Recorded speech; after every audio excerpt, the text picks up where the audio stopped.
eksimus ja võimalused uuesti minna FC Elval. Haama värava ees ja vormistab seisuks 2-0 30. minutil. On sealt küll ja veel. Pall ka järele sinna.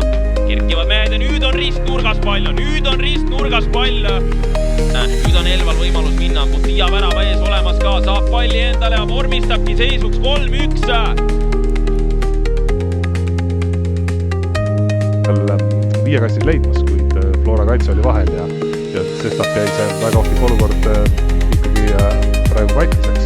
Nüüd on Volkovil võimalus. Volkov ja olemas ja Maardu linna meeskond lööb sellest olukorrast ära. Stardib värava ette ja Volkov on seal uhkes üksenduses ja lööb 2-0. Manucho ja Volkovi koostöö ja Flora kaitseliini elva teatud murranguid, et eks paistab, kuidas need asjad siis läheb. Flora seisukohta oleks kindlasti vaja üks värav tagasi lüüa ja siit see värav ka tuleb. Väga korraliku kuuli.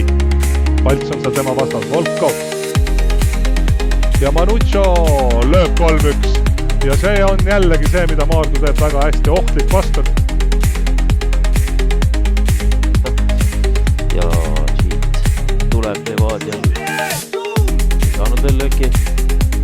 Ja tuli Sedokski mängis kõik üle seal ja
vastu ei tehta viga, sealt kas tekib löögikoht ka, Orhipo panebki ja viib juba 3. minutil FC Steerium.